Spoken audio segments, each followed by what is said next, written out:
নমস্কাৰ স্বাধীনতা দিৱস উপলক্ষে আজি আলোচনা কৰিবলৈ ওলাইছে বিশেষ বিষয়বস্তু হৈছে মহাত্মা গান্ধীৰ হিন্দ স্বৰাজ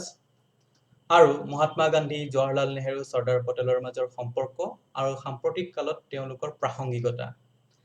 এই বিষয়ে আলোচনা কৰিবলৈ আমাৰ মাজত আছে গুৱাহাটী বিশ্ববিদ্যালয়ৰ ৰাজনীতি বিজ্ঞান বিভাগৰ মুৰব্বী অধ্যাপক অখিল ৰঞ্জন দত্ত ডাঙৰীয়া অন্বেষাৰ সভাপতি তথা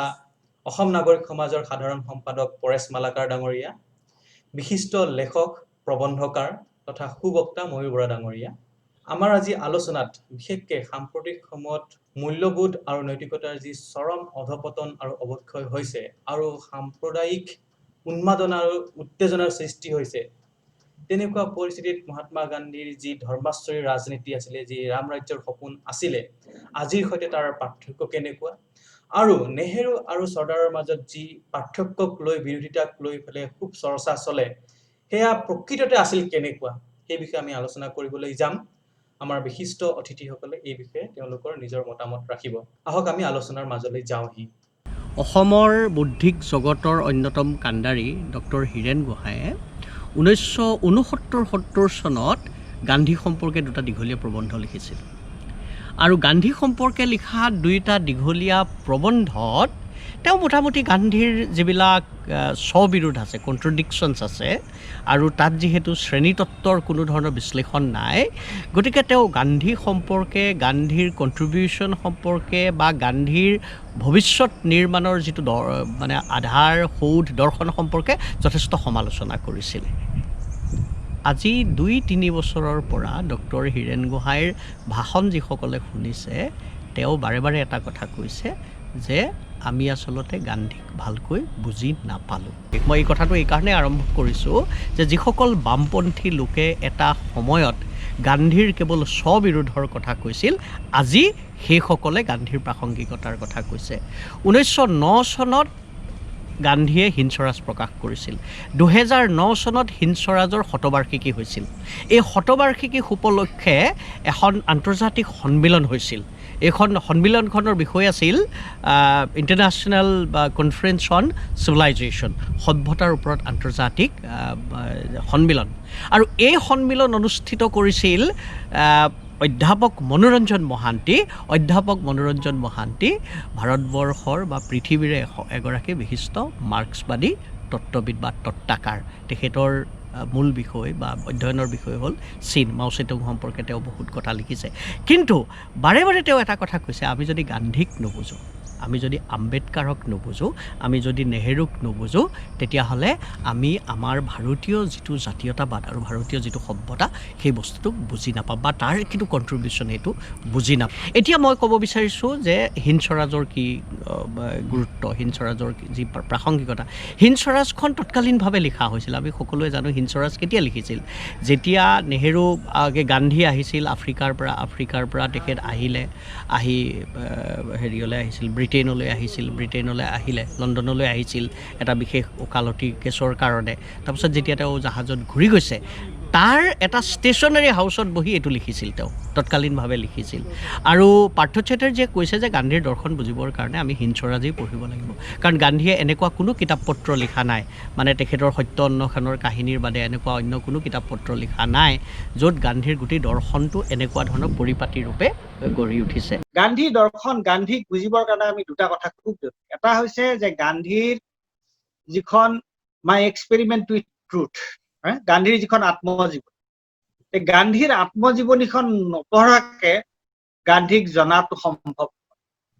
হিন্দ স্বৰাজত গান্ধীৰ চিন্তাটো আছে দৰ্শনটো আছে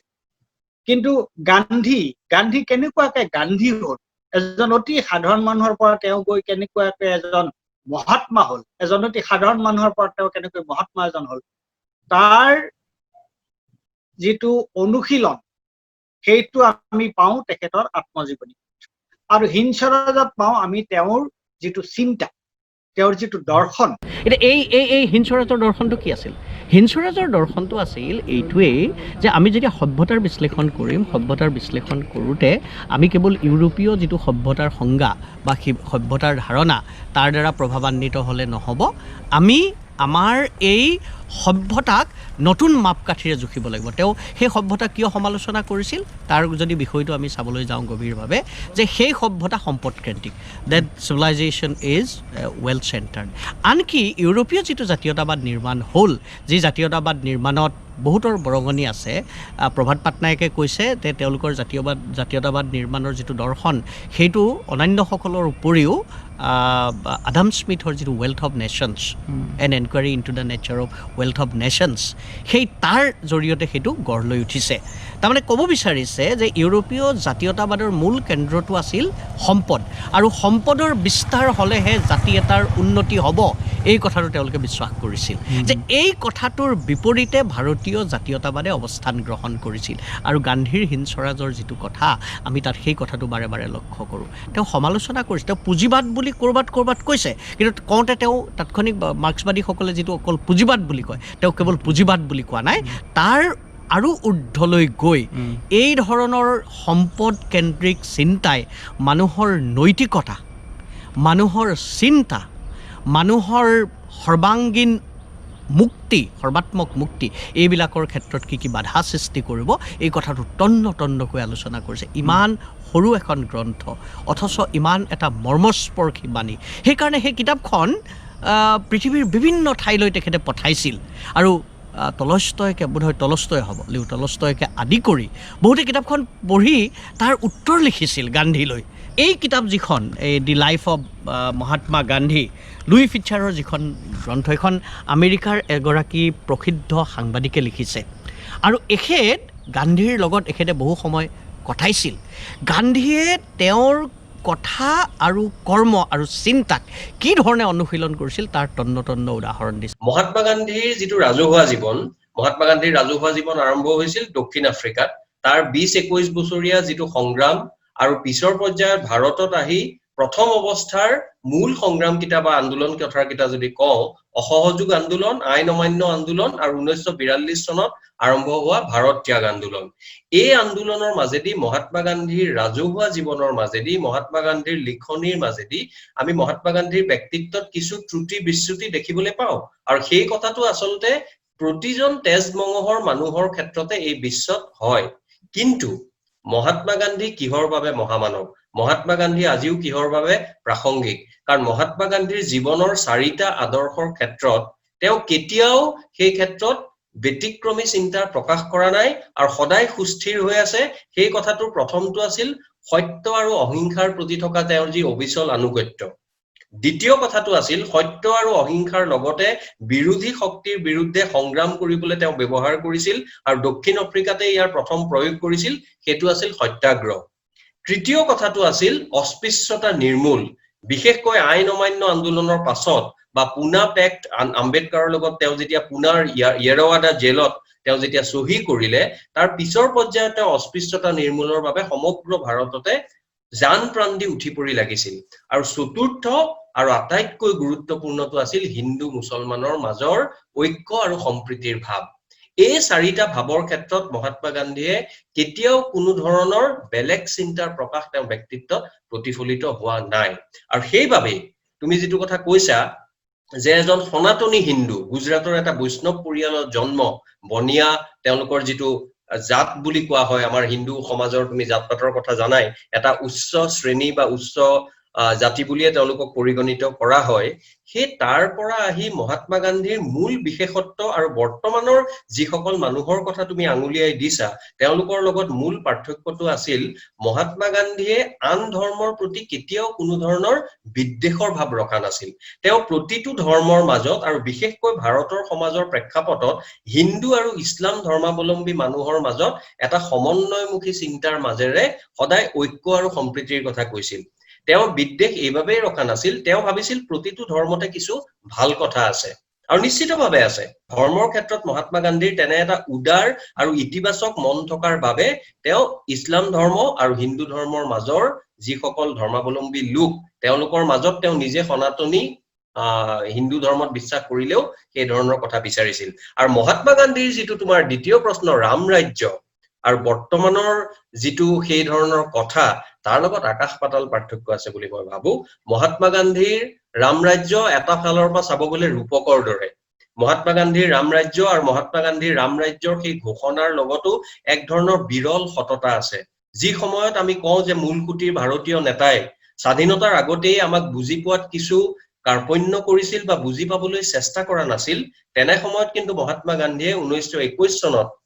প্ৰথমবাৰ অসমলৈ অহাৰ পিছত সেই কথাটো কৈছিল, যিজন প্ৰতিজন অসমীয়াই গৌৰৱ কৰিব পাৰে যে মহাত্মা গান্ধীয়ে কৈছিল, মই যিখন ৰাম ৰাজ্যৰ সপোন দেখিছো সেইখন ৰাম ৰাজ্য মহাপুৰুষ শ্ৰীমন্ত শংকৰদেৱে 500 বছৰ আগতে ইতিমধ্যে অসমীয়া সমাজত স্থাপন কৰি থৈ গৈছে। গতিকে মহাত্মা গান্ধীৰ চিন্তাৰ উদাৰতা আৰু তাৰ যি ধৰণৰ গতি প্ৰকৃতি, তাৰ লগত মই ভাবো বৰ্তমান সময়ত সেই একেজন উপাস্য দেৱতাৰ কথা কৈ যিসকল লোকে সমাজখনত নানা ধৰণৰ তেওঁলোকৰ প্ৰতিপত্তি বা তেওঁলোকৰ আধিপত্য বিস্তাৰ কৰিবলৈ চেষ্টা কৰে, সেই মানুহৰ লগত মহাত্মা গান্ধীৰ এক দুষ্টৰ এটা বিৰাট পাৰ্থক্য আছে বুলি মই ভাবো। গান্ধীৰ যিটো ধৰ্মৰ প্ৰশ্নটো আমি যেতিয়া কওঁ নহয়, গান্ধীৰ ধৰ্মৰ লগত দুটা কথা খুব জড়িত। মানুহে কোনো মানুহে কয় যে ধৰ্মৰ লগত ৰাজনীতিক জড়িত কৰা, গান্ধী ধৰ্মৰ লগত ৰাজনীতি জড়িত কৰিছিল। গান্ধী ধৰ্মৰ লগত ৰাজনীতি জড়িত কৰা আৰু আজি এতিয়া ধৰ্মৰ লগত ৰাজনীতি যি ধৰণে জড়িত কৰা হৈছে তাৰ আকাশ পাতাল প্ৰভেদ আছে। কিয়? গান্ধীৰ কাৰণে ধৰ্ম আছিলে কি? গান্ধীৰ কাৰণে ধৰ্ম আছিলে নৈতিকতাৰ ইপিঠি সিপিঠি আছে। গান্ধীৰ কাৰণে ধৰ্মৰ সাহটো আছিলে জাষ্টিচ, ন্যায়। গতিকে তেওঁ কৈছিলে যে ৰাজনীতি লগত ধৰ্মৰ ওতঃপ্ৰোত সম্পৰ্ক আছে। কিয়? ৰাজনীতিৰ লগত যদি ন্যায়ৰ সম্পৰ্ক নাথাকে তেনেহলে সেইটো কি ৰাজনীতি হ'ব? এতিয়াৰ যিটো ৰাম ৰাজ্যৰ কথা কোৱা হৈছে, এইটো হৈছে যে আচলতে অন্য একোৱে নহয়, সংখ্যাগৰিষ্ঠ জনসাধাৰণৰ তেওঁলোকৰ যিটো ধৰ্মীয় যিটো আবেগ, সেই আবেগটোক উচতনি দি তেওঁলোকক ৰাজনৈতিকভাৱে ব্যৱহাৰ কৰা। এইটোৰ লগত গান্ধীৰ যিটো মতাদৰ্শ, গান্ধীৰ যিটো আদৰ্শ, যিটো স্পিৰিচুৱেলিজম, তাত যিটো ন্যায়ৰ যিটো ধাৰণা আছিলে, তাত মানে একেবাৰে দৰিদ্ৰ জনসাধাৰণৰ যিটো ধাৰণা আছিলে, দৰিদ্ৰ নাৰায়ণৰ যিটো ধাৰণা আছিলে, সেইটোৰ লগত এতিয়াৰ যিটো ধাৰণা তাৰ কোনো মিল। গান্ধীক আটাইতকৈ ভয় কৰিছিলে কোনে? গান্ধীক ভয় কৰিছিলে সাম্প্ৰদায়িক শক্তিবিলাকে। যেনেকৈ ইছলামিক সাম্প্ৰদায়িক শক্তিয়ে ভয় কৰিছিল, তাতকৈ ভয় কৰিছিল হিন্দু সাম্প্ৰদায়িক শক্তিবিলাকে। সেইকাৰণে গান্ধীক কোনে হত্যা কৰিলে? গান্ধী কোন আততায়ীৰ হাতত পাছত তেখেতে মৃত্যুবৰণ কৰিব লগা হ'ল। আজিও যদিও হিন্দু ৰাষ্ট্ৰৰ পৃষ্ঠপোষকসকলে বাৰে বাৰে গান্ধীৰ কথা কয়, কিন্তু গান্ধীৰ ৰাম ৰাজ্য সেইখন নাছিল। গোটেই ৰাম ৰাজ্যৰ ধাৰণাটো, তেওঁৰ কথাটো আছিল এইটো যে সেইটো এটা প্ৰতীক। তেওঁ বুজি পাইছিল যে ভাৰতীয় সমাজখনত ধৰ্মৰ সাংঘাতিক ধৰণৰ প্ৰভাৱ আছে, যেনেকৈ ভাষাৰ প্ৰভাৱ আছে। যিটো ভাষাৰে তুমি আটাইতকৈ বেছিকৈ মানুহৰ ওচৰলৈ যাব পাৰা, সেই ভাষাটো কোৱা। আৰু সেইকাৰণে তেওঁ আঞ্চলিক ভাষাবিলাকৰ ওপৰতো সাংঘাতিক ধৰণৰ গুৰুত্ব দিছে। সেইকাৰণে যিবিলাক প্ৰাদেশিক কংগ্ৰেছ গঠিত হৈছিল, এইটো ভাষাৰ নামেৰে গঠিত। অসম প্ৰাদেশিক কংগ্ৰেছ কমিটি, যেনে পাঞ্জাৱৰ ক্ষেত্ৰত, উৰিয়াৰ ক্ষেত্ৰত, সকলোৰে ক্ষেত্ৰত। আৰু তেওঁ বাৰে বাৰে কৈছিল যে এই যিবিলাক কাম কাজ হ'ব, এইটো আঞ্চলিক ভাষাৰে কৰা।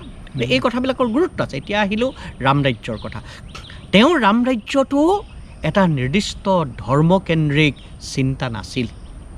তেওঁৰ চিন্তাটো, ৰাম আছিল তেওঁৰ বাবে এটা প্ৰতীক। তেওঁ যি কাৰণেই নাভাবক লাগে, কিন্তু তেওঁ ভাবিছিল যে সৰ্বজনৰ মুক্তিৰ যিটো আধাৰ,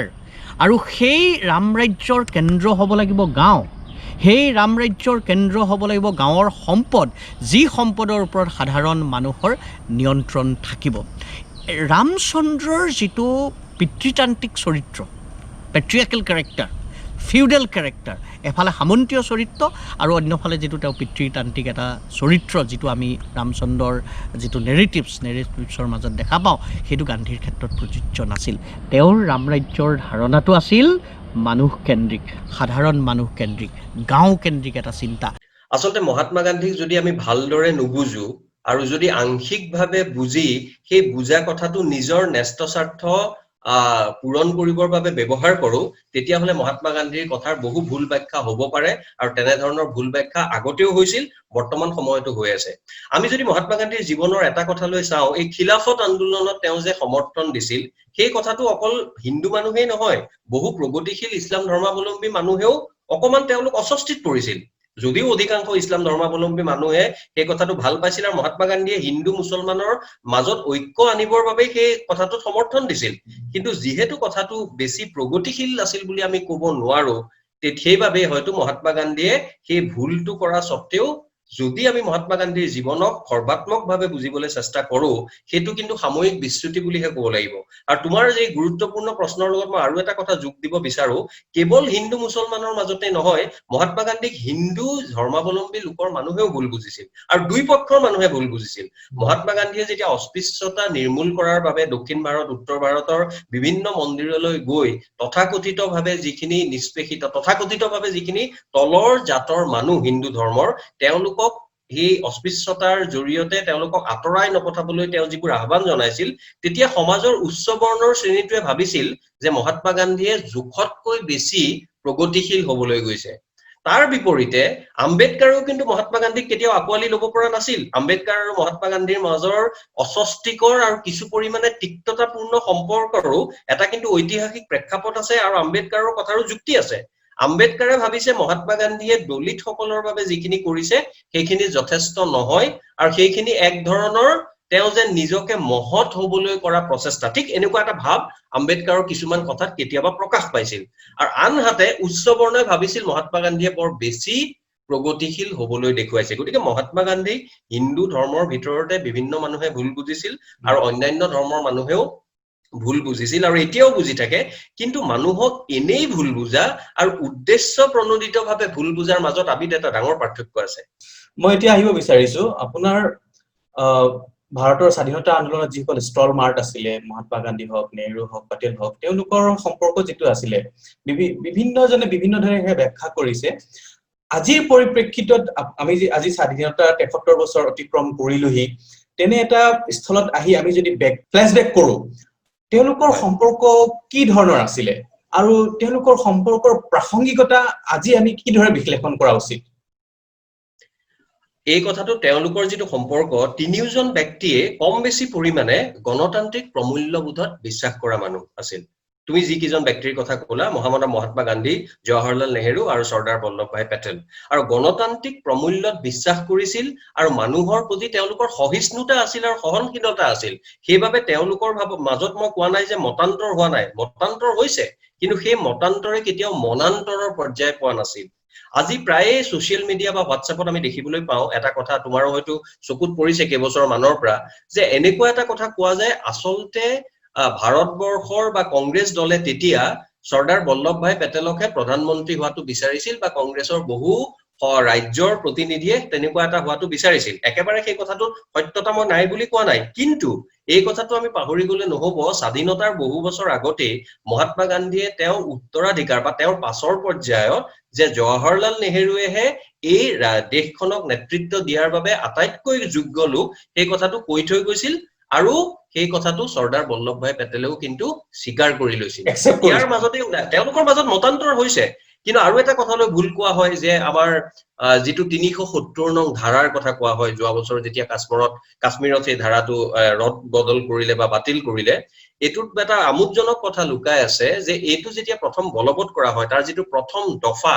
এইটো কাৰ ঘৰত লিখা হৈছিল ১৯৪৯ চনৰ বোধকৰো ১৫ আৰু ১৬ মেত জৱাহৰলাল নেহেৰুৰ উপস্থিতিত ভাৰতৰ তদানীন্তন গৃহমন্ত্ৰী আমাৰ বল্লভভাই পেটেলৰ ঘৰতেই ইয়াৰ প্ৰথম আলোচনাটো হৈছিল কিন্তু আজিকালি এনেকুৱা এটা আমাৰ ভাৱ হয় বা কোনোবাই আমাক এনেকুৱা এটা ভাৱ দিবলৈ যত্ন কৰে যেন সকলো জটপুতৰ ঘাই জৱাহৰলাল নেহেৰুহে অন্যান্য মানুহে আচলতে ইয়াত সমৰ্থন দিয়া নাছিল বিশেষকৈ চৰ্দাৰ বল্লভভাই পেটেলে ইয়াত সমৰ্থন দিয়া নাছিল কিন্তু আমি যদি ঐতিহাসিক যিবোৰ সমল আছে সেই সমলবোৰ যদি খুচৰি চাওঁ বা লিৰিকি বিদাৰি চাওঁ তেতিয়াহলে সেই আৰ্কাইভত থকা সমলবোৰে আমাক কয় প্ৰায় প্ৰতিজন মানুহেই আৰু তেতিয়া লৰ্ড মাউণ্টবেটেন ভাৰতৰ গভৰ্ণৰ জেনেৰেল হৈ ৮ মাহ ভাৰতৰ স্বাধীনতাৰ পিছতো আছে জুন ১৯৪৮ চনলৈকে আছে সেই কাশ্মীৰত প্ৰথম হোৱা আক্ৰমণ আৰু সেই আক্ৰমণৰ সময়ত কিটো পৰিস্থিতিত পৰি ৪জন মানুহে সিদ্ধান্ত লৈছিল মাউণ্টবেটেন আৰু লগত আছিল জৱাহৰলাল নেহেৰু আমাৰ গৃহমন্ত্ৰী চৰ্দাৰ বল্লভভাই পেটেল আৰু আমাৰ প্ৰতিৰক্ষা মন্ত্ৰী আছিল বলদেৱ সিং সকলো কথা নেহেৰুৱে সিদ্ধান্ত লোৱা নাছিল কিন্তু পাকিস্তানৰ কথাটো অলপ বেলেগ আছিল, কাৰণ পাকিস্তানৰ গভৰ্ণৰ জেনেৰেল 14 আগষ্ট 1947 চনৰ পৰাই আছিল মহম্মদ আলী জিন্না। কিন্তু ভাৰতৰ প্ৰথম 8 মাহ সময়, যিটো সময়ত প্ৰথম আক্ৰমণ হৈছিল আৰু ভাৰতে প্ৰতিহত কৰিবলৈ সক্ষম হৈছিল, সেই সময়তো এই কমিটিখনৰ যদি কাম কাজখিনি বা তেওঁলোকৰ মাইনুটছখিনি চোৱা যায়, তেতিয়াহ'লে দেখা পোৱা যায় কিছুমান ক্ষেত্ৰত মাউণ্ট বেটেনে বিধি পথালি দিবলৈ চেষ্টা কৰিছিল যদিও জৱাহৰলাল নেহেৰু, বলদেৱ সিং আৰু চৰ্দাৰ বল্লভভাই পেটেল ঐক্যমতত থকাৰ বাবে পাকিস্তানৰ সেই আক্ৰমণক আমি অৰ্থপূৰ্ণভাৱে আৰু ফলপ্ৰসূভাৱে প্ৰতিহত কৰিবলৈ সক্ষম হৈছিল। এইবোৰ কথা যেতিয়া ইতিহাস মানুহে নপঢ়িব, নাজানিব, তেতিয়া নানান ধৰণে তাত ভুল ব্যাখ্যা কৰে। আৰু আজিকালি হোৱাটছএপ ইউনিভাৰ্চিটিৰ কথা তুমি জানাই, হোৱাটছএপ ইউনিভাৰ্চিটিত ৰাতিপুৱাই এনেকুৱা এটা খবৰে আনি আমাৰ মনবোৰ বেলেগ দিশলৈ লৈ যায়, যিটো দিশৰ লগত বিদ্যায়তনিক চৰ্চাৰ কোনো ধৰণৰ সম্পৰ্ক নাই। এতিয়া প্ৰশ্নটো হৈছে কি যে যিটো নেহৰু আৰু পেটেলৰ মাজত ডেফিনেটলি কোনো কোনো ক্ষেত্ৰত তেওঁলোকৰ মাজত মতবিৰোধ আছে, কিন্তু সেই মতবিৰোধটো কি? এটা গণতন্ত্ৰত মতবিৰোধ থাকিব নে নাথাকে? গণতন্ত্ৰত মতবিৰোধ থাকিব নহয়, কিন্তু তেওঁলোকে এনেকুৱা কৰা নাছিলে যে তেওঁলোকে মাউণ্ট বেটেনৰ এখন ডিফেন্স এটা কমিটি আছিলে আৰু এটা কেবিনেট কমিটি আছে। গতিকে ডিফেন্স কমিটিৰো মেম্বাৰ আছিলে চৰ্দাৰ পেটেল, নেহৰুটো আছিলে, আৰু কেবিনেটতো তেওঁ মেম্বাৰ আছিলে। গতিকে ডিফেন্স কমিটিত বিতৰ্ক ডেফিনেটলি হৈছে, বিতৰ্ক হৈছে, মতদ্বৈধতা হৈছে। ডিফেন্স কমিটিত যিটো সিদ্ধান্ত লোৱা হৈছে সেই সিদ্ধান্ত পেটেলে মানিছে, কেবিনেট কমিটিৰ যি সিদ্ধান্ত হৈছে সেই সিদ্ধান্ত পেটেলে মানিছে। গতিকে মতবিৰোধৰ অৰ্থটো এইটো নহয় যে যিটো কালেক্টিভ যিটো ডিচিশ্যন, সমূহে যিটো সিদ্ধান্ত, সেই সিদ্ধান্তৰ বিৰোধিতা নেহৰুৱে কৰিছে বা পেটেলে কৰিছে, কেতিয়াও কৰা ৰেকৰ্ডত নাই। একেধৰণৰ কথা সুভাষ বসু আৰু নেহৰুৰ বিষয়ে কোৱা হয়, আৰু সেই কথাটো ৰুদ্ৰাংশু মুখাৰ্জীয়ে ইয়াত গুৱাহাটীত এটা অতি সুন্দৰ বক্তৃতা দিছিল, আৰু মই দেখুৱাই দিওঁ এইখন কিতাপ, এই কিতাপখন, এইখন কিতাপ এণ্ড বোছ পেৰেলেল লাইভছ। তাত ৰুদ্ৰাংশু মুখাৰ্জীয়ে দেখুৱাইছে যে তেওঁলোকৰ মাজত কোনো ধৰণৰ তেওঁলোকৰ ডিফাৰেঞ্চ আছিলে, কিন্তু তেওঁলোকৰ ইজনৰ প্ৰতি সিজনৰ তেওঁলোকৰ যিটো আন্তৰিকতা, তেওঁলোকৰ যিটো সৌহাৰ্দ্য, সেইটো অতুলনীয় আছিল। গতিকে এইবোৰ বিভিন্ন ধৰণৰ মানুহে বিভিন্ন ধৰণৰ পলিটিকেল মটিভেশ্যনত এই ধৰণৰ কথা কয়, তাৰ কোনো বাস্তৱ ভিত্তি নাই। জৱাহৰলাল নেহেৰুৰ আটাইতকৈ যিখন জাতীয়তাবাদ সম্পৰ্কে আটাইতকৈ ডাঙৰ যিখন কিতাপখনৰ টাইটেলটো হ'ল দি ডিস্কভাৰী অৱ ইণ্ডিয়া। তাৰ অৰ্থটো কি হ'ল? অৰ্থটো হ'ল যে আমাৰ দেশখন কেতিয়াও এখন মানে আমি যিটো গিভেন বুলি কওঁ, অতীততে কোনোবাই দি যোৱা এটা ভৌগোলিক সমষ্টি নাছিল বা এটা জাতিসত্তা নাছিল। এই জাতিটোক আমি মানে প্ৰতিক্ষণে নতুনকৈ উদ্ভাৱন কৰিছোঁ। তাৰ মানে ভাৰতীয় জাতীয়তাবাদৰ যিটো কথা, এই জাতীয়তাবাদৰ কথাটো হ'ল আমি ভাৰতখনক নতুনকৈ উদ্ভাৱন কৰি গৈ আছোঁ, নতুন চিন্তাৰে তাক আমি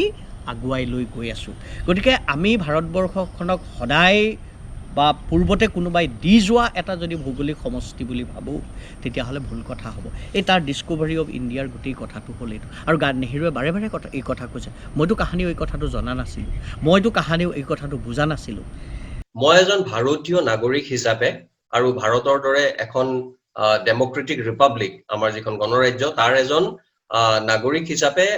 জৱাহৰলাল নেহেৰুৱে স্বাধীন ভাৰতক যি ধৰণে গঢ়ি তুলিলে, বিশেষকৈ বিজ্ঞান প্ৰযুক্তিবিদ্যাৰ ক্ষেত্ৰত, বিশেষকৈ Indian institute of technology, space research, public sector undertaking, আমাৰ ডাঙৰ বান, সকলো দিশতে এক বিজ্ঞান মনস্ক পৰিৱেশ গঢ়ি ভাৰতীয় সমাজৰ যিটো বহুত্ববাদী উপাদান, তাক যি ধৰণে তেওঁ তুলি ধৰিলে, আৰু ধৰ্ম নিৰপেক্ষতাক তেওঁ কি ধৰণে ৰাষ্ট্ৰৰ বিভিন্ন নীতিৰ মাজলৈ লৈ আহিলে, এই গোটেইখিনি কথাৰ বাবে আচলতে জৱাহৰলাল নেহেৰু প্ৰতিজন ভাৰতীয়ৰ বাবে তেওঁ কিছু ত্ৰুটি বিচ্যুতি থকা স্বত্তেও প্ৰাতঃস্মৰণীয় ব্যক্তি হৈ থকা উচিত। কিন্তু একেটা প্ৰশ্ন যদি মই এজন অসমীয়া হিচাপে কওঁ, যিহেতু মোৰ প্ৰাথমিক পৰিচয় মই অসমীয়া বুলি ভাবো, তেতিয়াহ'লে কিন্তু জৱাহৰলাল নেহেৰুৰ কেতবোৰ সিদ্ধান্ত বা কেতবোৰ নীতিৰ বিষয়ে মোৰ কেতিয়াবা কিছুমান ক্ষোভ আছে। আৰু সেই ক্ষোভটো কিন্তু 1962 চনৰ কথাটোক লৈ নহয়, 1962 চনৰ কথাটোৰো বহু ভুল ব্যাখ্যা হয়, মই সেই কথালৈ এতিয়া নাযাওঁ। গ্ৰুপিঙৰ সময়ত যেতিয়া আমাক কেবিনেট মিছনে আমাৰ পাকিস্তানৰ লগত বা পূৰ্ব বংগৰ লগত আমাক সংযুক্ত কৰিব বিচাৰিছিল সেই সময়ত কিন্তু নেহেৰুৱে হওক বা পেটেলেই হওক সৰ্বভাৰতীয় যিসকল কংগ্ৰেছ নেতা আছিল তেওঁলোকে ভাৰতৰ স্বাধীনতাৰ বাবে ইমান উদ্বিগ্ন হৈ আছিল তেওঁলোকৰ কথাৰ যুক্তি আছে কিন্তু তেওঁলোকৰ এই যুক্তিটো মই মানি ল'ব নোৱাৰো যে অসমৰ দৰে বা উত্তৰ পূৰ্বাঞ্চলৰ দৰে প্ৰান্তীয় ৰাজ্য বা প্ৰান্তীয় প্ৰদেশৰ মানুহৰ আবেগ আকুলতাক তেওঁলোকে বুজিবলৈ চেষ্টা কৰা নাছিল সেইবাবে আমি তেওঁলোকে কৰা সেই ধৰণৰ অৱহেলাৰ বাবে আজি যদি মহাত্মা গান্ধীয়ে আমাক সহযোগিতা আগ নবঢ়োৱাহেঁতেন আৰু লোকপ্ৰিয় গোপীনাথ বৰদলৈ আৰু জননেতা ভীমবৰ দেউৰীয়ে যদি এক বলিষ্ঠ পদক্ষেপ নললেহেঁতেন আমি হয়তো আজি পূৰ্ব বংগৰ লগত থাকিলো হয় বা বাংলাদেশৰ লগত থাকিব লগা হল হয় আৰু সেইবাবে মই ভাবো অসমীয়া হিচাপে কিছু কিছু ক্ষেত্ৰত শোধনাগাৰ নিৰ্মাণৰ ক্ষেত্ৰত শৰাইঘাটৰ ওপৰত দলং নিৰ্মাণৰ ক্ষেত্ৰত নেহেৰুৰ দৃষ্টিভংগী অসমৰ প্ৰতি উত্তৰ পূৰ্বাঞ্চলৰ প্ৰতি আৰু বেছি সদৰ্থক হোৱাৰ কিছু স্কোপ আছিল বুলি মই ভাবো কিন্তু মই এইটো কথা ভুলতো নাপাহৰো যে অসমীয়া হোৱাৰ লগতে মই এজন ভাৰতীয় আৰু ভাৰতীয় হৈ ভাৰতীয় সংবিধানত যিসকল প্ৰমূল্যৰ দ্বাৰা মই যিখিনি অধিকাৰ যিখিনি মোৰ দায়িত্ব তাৰ পিনৰ পৰা এটা কথা সূৰ্যৰ কিৰণৰ দৰে স্পষ্ট যে নেহেৰুৱে আধুনিক ভাৰতক নিৰ্মাণ কৰাৰ ক্ষেত্ৰত যি ধৰণে যি চিন্তাৰে সৈতে তেওঁ নিজক আত্মত্যাগ কৰিছিল বা এই ক্ষেত্ৰত তেওঁ যিবোৰ পদক্ষেপ লৈছিল সেই পদক্ষেপৰ বাবেই ভাৰত এখন এনে ধৰণৰ ৰাষ্ট্ৰ হ'বলৈ আজি বিভিন্ন প্ৰত্যাহ্বান আছে বিভিন্ন বাধাৰ সন্মুখীন হৈছে কিন্তু এইটো পৰ্যায়লৈ আহিব পাৰিছে আৰু সেই দিশত মই ভাবো জৱাহৰলাল নেহেৰু কোনেও উলাই কৰিব নোৱাৰে আৰু উলাই কৰাটো উচিত নহয় নাগালেণ্ড সম্পৰ্কে মই নাগাসকল সম্পৰ্কে এটা কথা ক'ব বিচাৰোঁ যে জৱাহৰলাল নেহেৰুৱে সেই সময়ৰ নাগা নেতৃত্বক কেইবাখনো গুৰুত্বপূৰ্ণ চিঠি দিছিল আৰু চিঠিবিলাক পঢ়িলে আমি গম পাম যে আনকি জনজাতীয় যিবিলাক নীতি প্ৰণয়ন কৰিছিল সেইবিলাকৰো সুৰটো তাতেই আছে যে তেওঁ বাৰে বাৰে কৈছে যে ইও এটা বেলেগ সভ্যতা যে পাহাৰত যিসকল বাস কৰে তেওঁলোকৰ যিটো সহজ জীৱনশৈলী বা জীৱনবোধ যিটোৰ লগত সম্পদৰ কোনো সম্পৰ্ক নাই যিটোৱে মানুহক কেতিয়াও উত্তেজিত কৰি নাৰাখে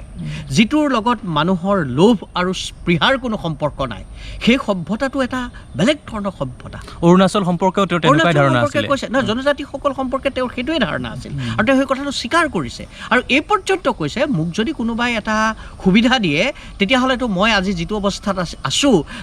যিমান উৎপীড়ন নিজৰ ওপৰত মানে নিজৰ যিবিলাক বিৰোধ চিন্তা মতবিৰোধ নিজৰ মাজতে যিবিলাক উৎপীড়ন চলি আছে সেইবিলাকৰ পৰা ওলাই আহিতো মই এনেকুৱা এখন সমাজতেই বাস কৰিব বিচাৰোঁ এই ধৰণৰ কথাও কিন্তু জৱাহৰলাল নেহেৰুৱে কৈছিল কিন্তু জৱাহৰলাল নেহেৰু এটা কথা স্পষ্ট আছিল যে আমি যিখন যুঁজ কৰিছোঁ ঔপনিৱেশিকতাৰ বিৰুদ্ধে কৰা এখন যুঁজ ইতিমধ্যে জাতি ৰাষ্ট্ৰই সাংঘাতিক ধৰণৰ এটা অৱস্থান বা এটা স্থিতি গ্ৰহণ কৰিছে self determination of the nations জাতিবিলাকৰ স্বনিয়ন্ত্ৰণ আৰু স্বাধীনতাৰ প্ৰশ্নটোৱে গোটেই বিশ্বত তোলপাৰ লগাইছে 1945 চনত ৰাষ্ট্ৰসংঘ গঠন হৈছে বিশ্বযুদ্ধ হৈছে প্ৰথম বিশ্বযুদ্ধ হৈছে দ্বিতীয় বিশ্বযুদ্ধ হৈছে ইকনমিক ডিপ্ৰেশ্যন হৈছে এইটো সময়ত আমি পশ্চাদগামিতাৰে যদি কথা ক'ব বিচাৰোঁ তেনেহ'লে এখন আমি আধুনিক ভাৰত নিৰ্মাণ কৰিব নোৱাৰিম এই কথাটোত সাংঘাতিক ধৰণে জৱাহৰলাল নেহেৰু স্পষ্ট আছিল মই ভাবোঁ আধুনিক ভাৰত নিৰ্মাণৰ যিটো সৌধ সেই সৌধ নিৰ্মাণত গান্ধী নেহেৰু আম্বেদকাৰ আব্দুল কালাম আজাদ পেটেল জয়প্ৰকাশ নাৰায়ণ এওঁলোকৰ সাংঘাতিক ধৰণৰ ৰাধাকৃষ্ণন এওঁলোকৰ ৰাজেন্দ্ৰ প্ৰসাদ এওঁলোকৰ সাংঘাতিক ধৰণৰ অৱদান আছে একেই অৱদান আছে গোপীনাথ বৰদলৈৰ একেই অৱদান আছে নিকোলছ ৰয়ৰ আমি এইটো কথাও জনা উচিত যে কংগ্ৰেছে পাছত গৈ কিন্তু সৈয়দ ছাদুল্লাহকো এই সংবিধান সভাৰ সদস্য হিচাপে নিৰ্বাচিত কৰিছিল গতিকে এইটো যদি আমি উদাৰ চিন্তা বুলি কওঁ এটা বহল চিন্তা বুলি কওঁ শ্যামাপ্ৰসাদ মুখাৰ্জীওতো নেহেৰু মন্ত্ৰীসভাৰ সদস্য আছিল অথচ তেওঁ হিন্দুত্বত বিশ্বাস কৰিছিল তেওঁ যিটো হিন্দু মহাসভা তাৰ লগত তেওঁৰ সম্পৰ্ক আছিল কিন্তু এই যিটো উদাৰ চিন্তা বুলি কওঁ আমি যে সকলোকে লৈয়ে এখন সমাজ নিৰ্মাণ কৰিব লাগিব এই চিন্তাত কিন্তু নেহেৰু আছিল যেতিয়া 1952 চনত ভাৰতবৰ্ষত প্ৰথমবাৰৰ বাবে নিৰ্বাচন হৈছিল তেতিয়াতো ইউৰোপীয়সকলে ভাবিছিল বা পশ্চিমৰ লোকসকলে ভাবিছিল এইখন দেশ নাথাকে এইখন দেশ নচলে ইয়াত গণতন্ত্ৰ থাকিব নোৱাৰে ইমান অশিক্ষিত মানুহ ইয়াত আছে কেনেকৈ থাকি গ'ল আৰু থকাৰ মূল কথাটোৱে হ'ল আমাৰ যিটো বৈচিত্ৰ্য যে আমি একক চিন্তাৰে যদি আগবাঢ়িব বিচাৰিলোহেঁতেন হিন্দী ভাষাটোলৈ এটা ইউৰোপীয়ান যিটো চিন্তা সেই ধৰণে যদি আগবাঢ়িলোহেঁতেন তেতিয়াহ'লে কিন্তু এই দেশখনৰ মূল কথাটোৱে হ'ল বৈচিত্ৰ্য এই বৈচিত্ৰ্য যদি আমি মষিমূৰ কৰিব বিচাৰোঁ তেতিয়াহ'লে এই দেশখন নাথাকে, যেনেকৈ পাকিস্তান নাথাকিল, যে এটা ধৰ্মৰ ভিত্তিত তেওঁলোকে বঙালীসকলক মানে পীড়িত কৰি ৰাখিব বা উৎপীড়ন তেওঁলোকৰ ওপৰত জাপি দিব বিচাৰিছিল। একেই কথা ভাৰতবৰ্ষৰ ক্ষেত্ৰতো প্ৰযোজ্য। এটা ভাষা, এটা ধৰ্ম আৰু এটা নিৰ্দিষ্ট দৰ্শনেৰে যদি আমি জাপি দিব বিচাৰোঁ সেইটো নচলিব। শেষত মই এটা কথা জাষ্ট এটা মিছকনচেপশ্যন আমাৰ অসমীয়া ৰাইজৰ মাজত আছে যে নেহেৰুৱে যেতিয়া চীন ভাৰত যুদ্ধ হৈছিলে তেতিয়া নেহেৰুৱে অসমক বিদায় দিব বিচাৰিছিলে ভাষণ এটাত। সেই সম্পৰ্কে আপুনি কি ক'ব বিচাৰে? মই ভাবোঁ এইটো এটা অতি ভুল ব্যাখ্যা। ইতিমধ্যে এই সম্পৰ্কে অসমতো বিস্তৰভাৱে লেখা মেলা হৈছে। তেওঁ যেতিয়া ৰেডিঅ'ত ভাষণটো দিছিল আমি 2-3টা বাক্য my heart goes with the people of Assam